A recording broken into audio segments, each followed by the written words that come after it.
We have covered tips and tricks for every single defender in Rainbow Six Siege, and as well, every single attacker. But today is the day where we combine both of them together in a shorter amount of time, giving you more tips and tricks. As today, I'm going to be giving you 60 different operator tips and tricks for all of the operators in Rainbow Six Siege in just 8 minutes. If this video does help you out or you like one of the tips used, be sure to drop a like on the video. Without further ado, we're late again and let's get going. We'll start with the Spetsnaz, the GIGN and other forces, and then we'll move up all the way in the years up to the year 5 operators. And that is one tip every 8 seconds. Let's get going. Now a tip for Capcan is to actually place your Capcan traps a little bit lower than usual. Simply look further down on the doorway and you will be able to sneak in a Capcan trap on the low end. And next up we have Tachanka. Now on bank, a very clever Tachanka run out is to go out onto the tunnel, place your Tachanka turret there and spray down the enemy. Next up for Glaz, and a tip for Glaz is that he can actually see through Smoke's gas canisters. That's right, when Smoke sets them off, he can see through them too. A little change added in with Shadow Legacy for Fuse and other operators is when they go and place down something on a window, the glass is going to break too. Beware of this when using your Fuse charges. Now when playing IQ, you need to be aware of your scanner. Don't get caught off guard when you are going to be trying to take off your gadget and lose your life. Now for Blitz, when attacking a defender, you need to get them alone on their own. It's a lot harder for them. Make sure you're being aggressive and crouching to cover your feet.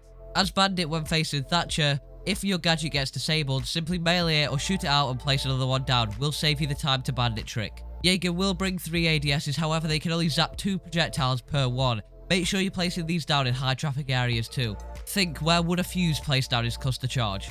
Now for Rook, if your teammates aren't too fond of taking the armor, just simply go ahead and give it to the attackers. The attackers need some too.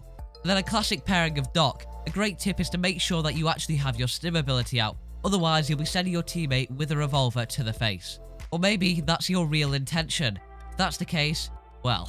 For Twitch, it's very difficult to get into sight and take out core utility. In the prep phase, I'd recommend taking out off-site cameras and making sure that you are saving it. Your main goal as Montaigne is to pressure and cover. Get aggressive in the enemy's face. Make sure you've got a ping button easily binded. As well, make sure you're covering your teammates. If a hatch is electrified and you can't get to it, simply use your thermite on a soft floor nearby and it will take out the hatch. An alternative use for Pulse is to get aggressive with his shotgun. Not many players use this. It can be great on stairwells such as yellow stairs. Simply hold with your gadget. With Castle, you need to be eyeing up your main goal. Is it to waste utility, to waste time, or cover your teammates? Weigh them up. Now for Ash, your goal is to actually gain map control. Your goal is not simply to rush in, die, and then leave the game afterwards. A Thatcher EMP will now uncloak a goo mine and as well make sure that they can't trigger.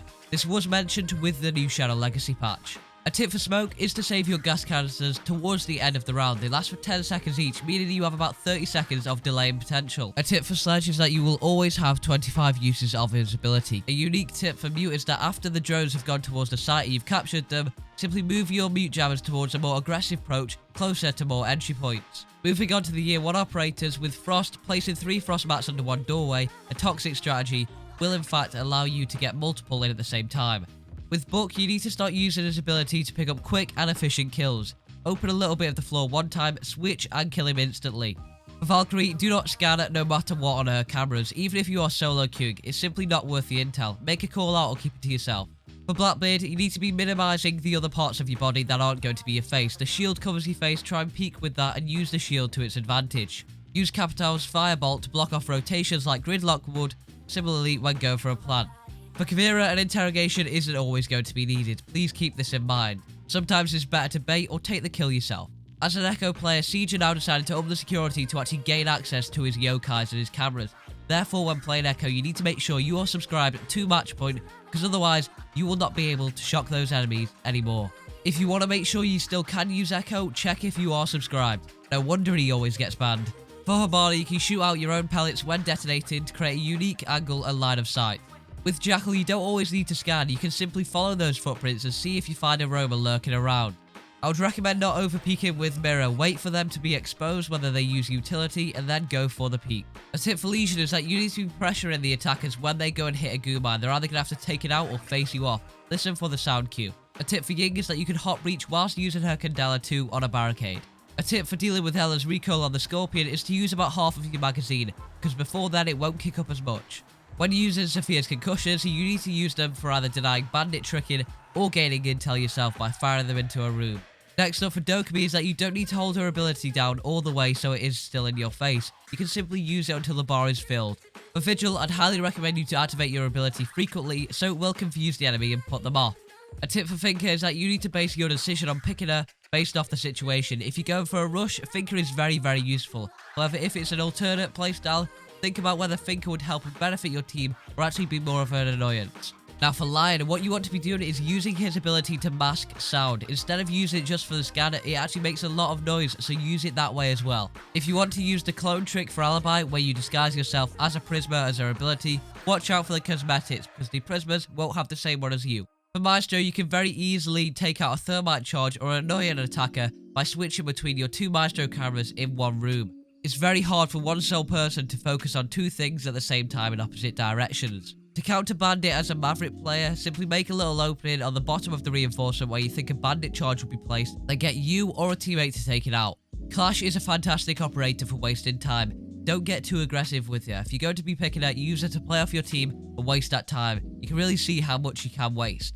As a Cade player, if your Electro Claw gets taken out, you decide to throw another one down, be careful because if a Thatcher throws that second EMP down, it's going to take that one out too. However, with Bandit, this won't have the effect. And bear in mind, this is all down to the timing. Gridlock's ability creates a lot of sound. Use this for certain situations when you need it most. Mozzie Jones won't see knock. It has the same effect on a camera. Beware of this when playing Mozzie. As a Warden player, don't try to rely on his ability too much. Remember the kit that he does have, and remember that the illusion of Warden being able to avoid those flashbangs will help a lot. Use that to outplay your opponents. As a knock player, when you are going to be shooting or sprinting, her ability won't work. It'll come up with a glitch effect on the camera. A tip for Goyo is that a pre-placed C4 and a Goyo shield combined can make a very, very fiery explosion.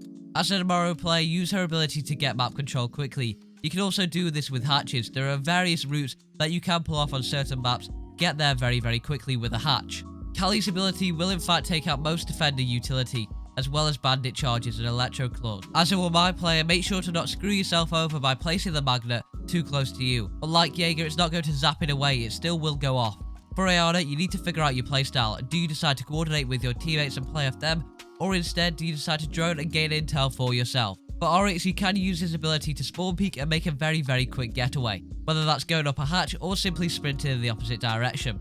Make an attacker's life a bit harder with Melusi. Make them vault to actually take out the ability itself. Make it a little extra challenging for them. For Ace, you can use his Selma breach charge and then throw a grenade over the top with a teammate to counter any bandit triggers. And for Zero, you need to learn your camera spots. I did cover a video on that and there will be a link down below. And that was 60 operator tips in just 8 minutes. If you found the video useful, be sure to drop a like and subscribe for more videos just like this one. As always, have an incredible rest of your day.